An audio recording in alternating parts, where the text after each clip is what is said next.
Hello, we are back. When should I see a doctor? So obviously, if you have an emergency, you call 911. If you break a bone, if you have a heart attack, a stroke, a seizure and we're not talking about a febrile seizure, but like something serious happens, you call 911 and go to the doctor. I want to be really clear here that just because I'm an herbalist and you're learning how to make and use herbal remedies, this does not mean at all that you should never see a doctor.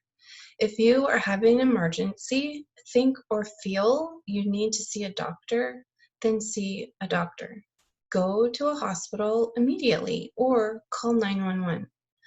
I have many naturopathic doctors in my life, and they are absolutely wonderful to work with for both acute situations and chronic conditions. My first choice in most situations is to treat myself and my family with what I already know: herbs, supplements, Reiki, energy work, talking, right? Giving some love and cuddles to my babies, gardening, body work. These are all super important parts of healing. Smudging is another really important aspect of healing ourselves and the ones we love. My second step, if something is dragging on, is to see a naturopathic doctor for help, or some people pronounce it naturopathic. They give help, they give guidance, they give education, and they support. They ask really, really good questions that help you find the root cause. So they also offer botanical support, meaning herbs or homeopathy, and supplemental recommendations like vitamin A, for example, if a cough is lingering or there's a a negative side effect or adverse reaction to, for example, the measles. Somebody that is deficient in vitamin A could have more potential for lung issues if they got the measles. A lot of people right now, it's, what month is it right now? January of 2021. So last year there was a lot, and there's still a lot of talk about COVID. And I hear a lot of people talking about different supplements that are really great. But the one I'm not hearing about is vitamin A. So this is one of the things I absolutely love about naturopathic doctors is they actually know which supplements to suggest for which issue. I will also often take myself or my children to a Myopractor or a chiropractor to make sure their hips and pelvis and spines, their necks, all of it, head to toe, or head to tailbone, are in proper alignment.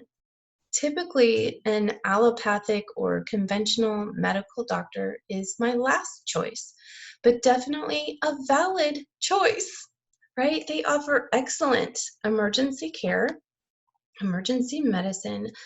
The thing I find unfortunate is that they're not trained in health and they're not trained in nutrition or natural remedies. They are trained to diagnose a disease and prescribe drugs, and in some cases offer surgery. Sometimes that is your very best option. Drugs do come with some scary side effects, and they are supposed to tell you about those, as is the pharmacist. So if you ask me, drugs have scary side effects to me, and if they're taken, they should be taken with great care and caution and exactness to your doctor's dosage prescription. Even then, when taken exactly as prescribed, drugs have caused death and other, what they call, permanent damage. So an example would be I had a cancer patient as a client, and she was told by her doctor to take a specific antibiotic. He did tell her that it could have the side effect of creating permanent tendinitis or tendon damage. And she chose, as an adult who was informed, she consented to take that antibiotic. However, she did experience that negative side effect, and so she came to me for help. Thankfully, the things that we did for her body work and energy work were successful, and she never came back. And the reason is because she told me that the pain never returned, that she felt like it had healed her. So thank goodness for other options. And a lot of times, if a prescription drug has caused a negative side effect that has not killed the person, they can find natural ways to heal themselves from those side effects and from the root cause of the disease or illness that created the decision to take that drug in the first place. So in 22 years, let's put that more like at 23, almost 24 now. So when I wrote this book, it was 22 years ago. I had 4 children. We have probably gone this route of using a medical doctor just a few times. So my third child, one of my little girls, dislocated her elbow. My son got a super deep cut, and he ended up needing skin glue. And the doctor did prescribe antibiotics. And all I did was ask, now, is this antibiotic absolutely necessary? Because this child of mine has never had an antibiotic. So if we don't need it, we'd rather not take it. And he looked at me with total shock, like not bad shock, but like, what? And he said that, right? No, you don't have to take it. It's just a preventative in case the wound gets infected. So he's like, no, you don't have to take it. But if you notice these signs or symptoms of an infection, and he told me what they were, then give me a call. This is always available to you. And I said, thank you. And he was really kind and awesome. So I love that experience. Another son of mine, this was such a hard time in our lives. This was so long ago. My son, who's 18 now, but he's 18 now, and at the time he was really little, and he got severe croup. So this was before I learned about herbal remedies for croup. And one time after, when we literally didn't have $1 to buy an onion, don't put yourself in that situation. An onion poultice could have solved this problem.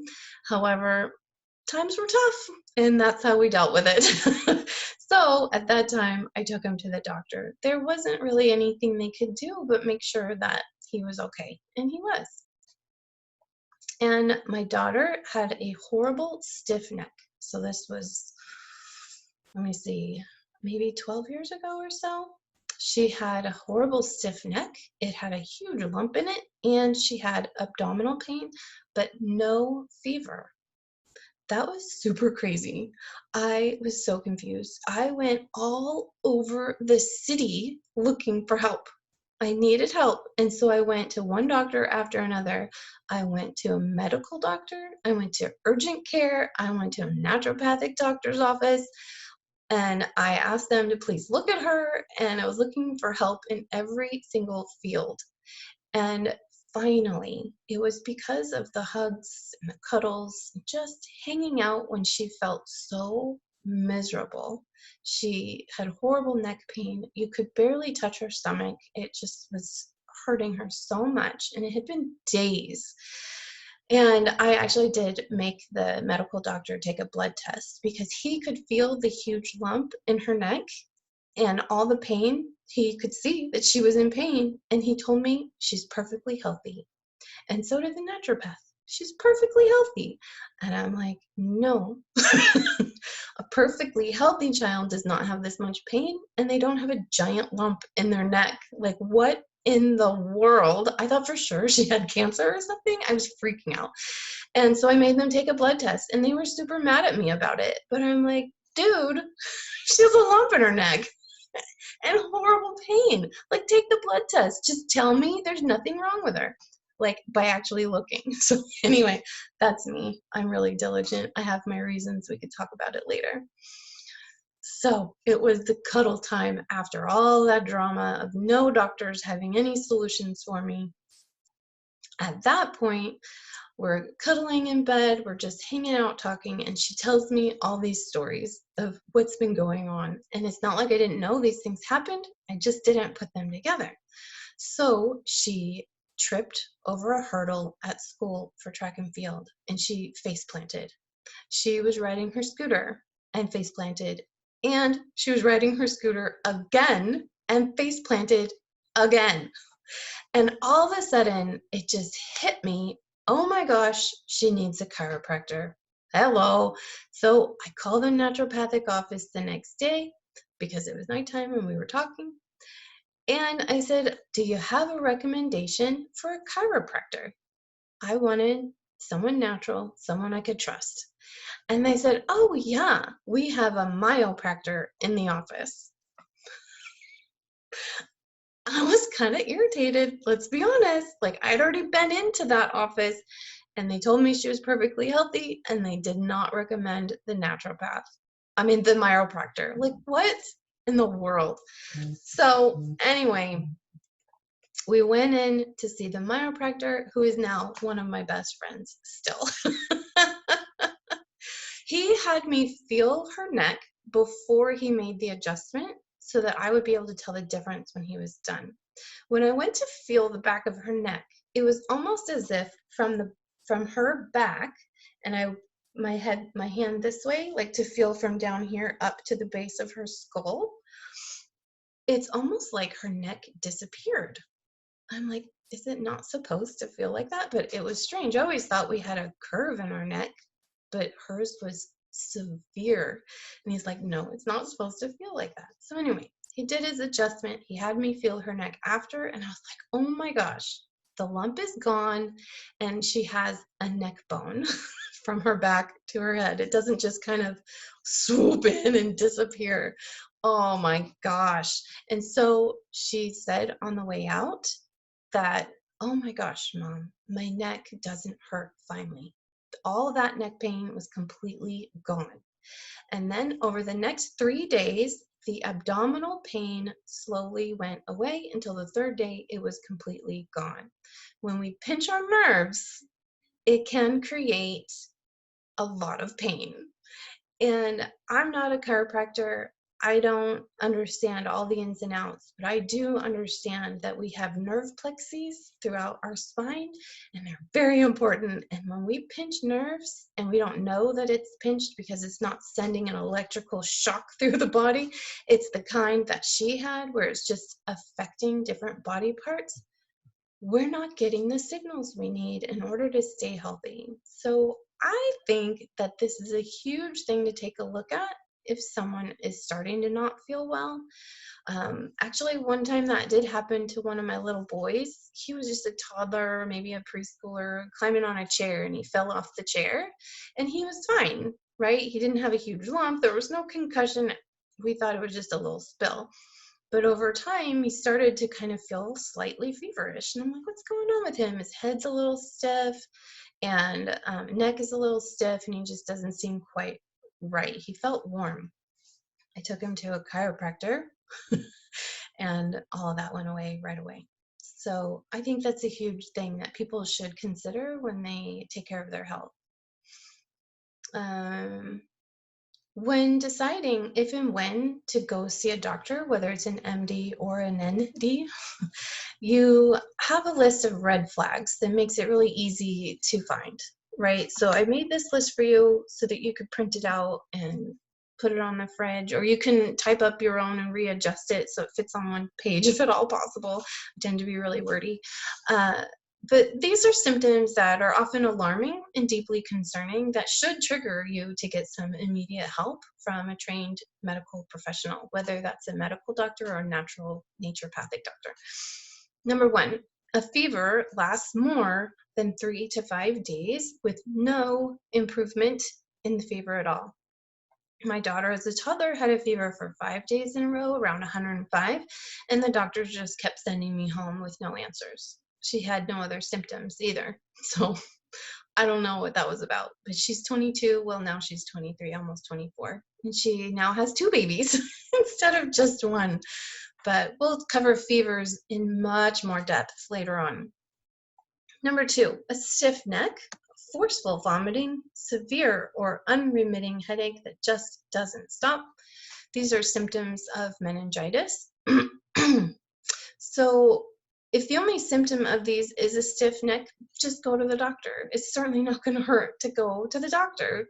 Go to a chiropractor first if you want to, but a stiff neck with vomiting or headache and a fever, especially, because those are signs of meningitis and you want to get some help.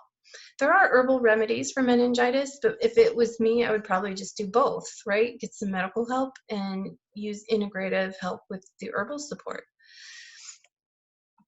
Now, if there is absolutely no access to a medical doctor, and there are reasons that may happen in life, I would use huge amounts of echinacea tea or infusion.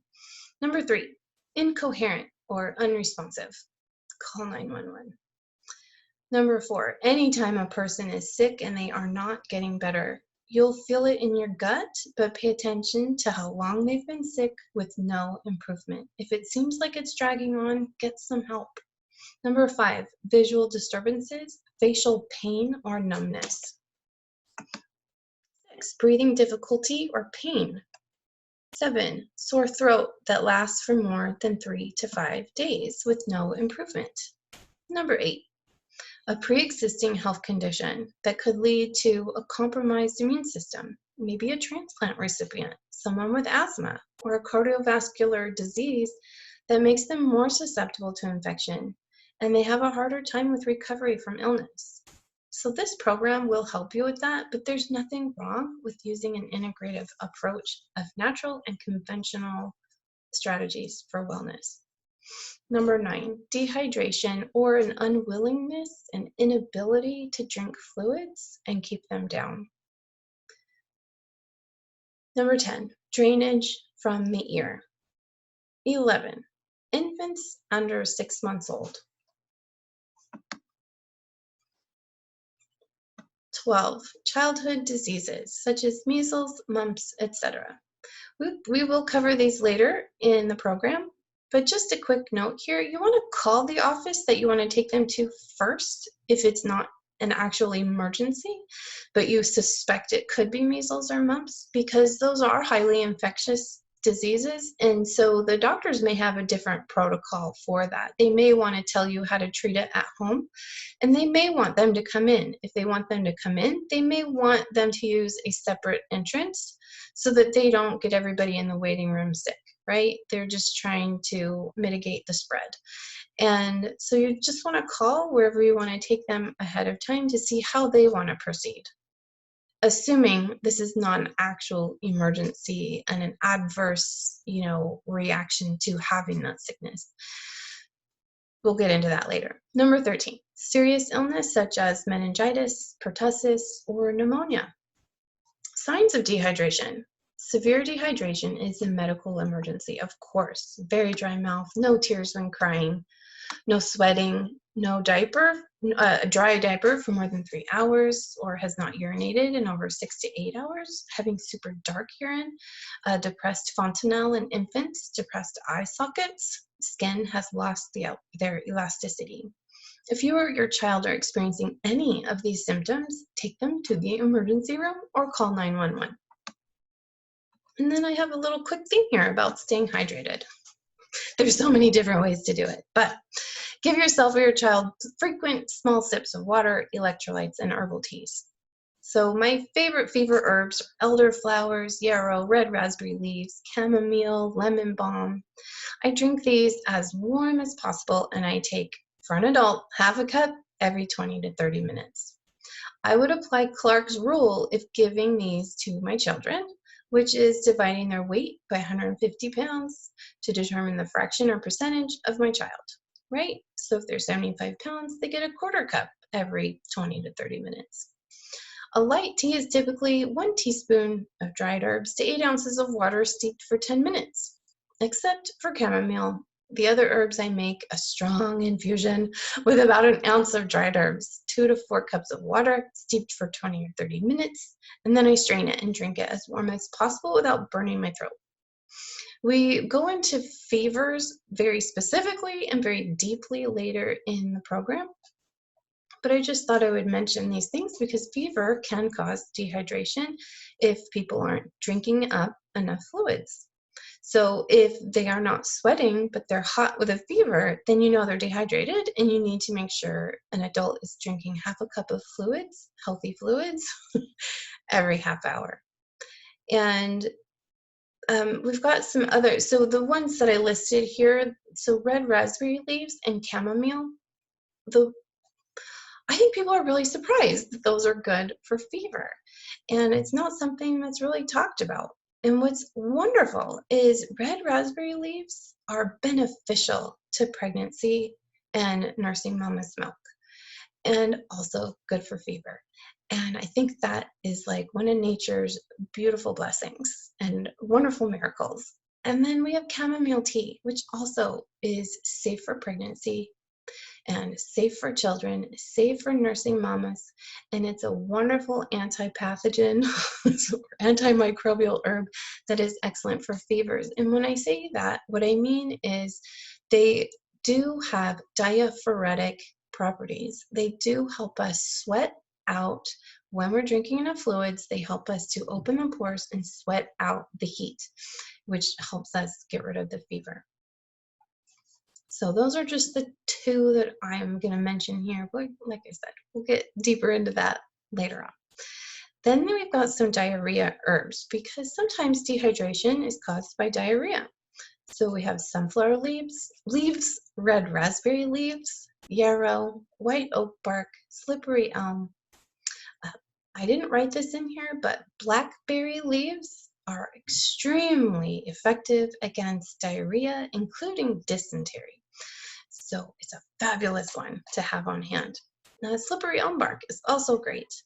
So these can be ingested as teas or given as rectal injections. The colon is designed to absorb fluids. So these astringent herbs will help tighten and tone the tissues back to health while absorbing all the nutrition from the herbal teas. And additionally, some of these herbs are really great at killing pathogens. So this is something we definitely want to have on hand. Vomiting is another thing that can cause hydration. So some great herbs for that could be spearmint, peppermint, chamomile, slippery elm bark, and many, many more. Lobelia is one of those that we can use to slow it down. A teaspoon of dried herb to 8 ounces of water, steeped, covered for 10 minutes, strain it, and drink it warm. I massage my children with herb-infused olive oil every hour throughout the day when they're sick. I do set a timer. So keep this list of red flags in an easily accessible place and see a doctor when you need to. We'll cover many of these symptoms and diseases throughout the program, what they are, what they're caused by, and why seeing a doctor is so important in these red flag situations, and what you can do to support healing along with your doctor. So one of the reasons this is so important is that sense of helplessness that we tend to get, right? So this is usually with fever and acute illness, but my cousin took his baby to the hospital because the baby had strep throat. And there's nothing wrong with that at all. That's not what I'm saying. But what is sad is that he was terrified and he was panicked. He was desperate. He was worried. But worst of all, he felt helpless. He didn't know how to help his baby girl, and he felt completely helpless on how to support her. So there are things that we can do even while our loved one is in the hospital to help that person heal faster. Whether they're undergoing drug therapy or surgery or whatever it is, there is always room for improvement, and you can help with that, whether it's with herbs, with energy work, or with both. Your heart, literally, your heart and your emotions can change the magnetic field around you, because we are electromagnetic beings, and those fields communicate with each other. So feeling worry and stress and helpless are very destructive energies when it comes to creating a sense of coherence in the heart, which helps our nervous system, which helps us heal ourselves. So all of these things are super important, and we will get more into that topic later in the prevention section. All right, hopefully I have been super clear about when to see a doctor.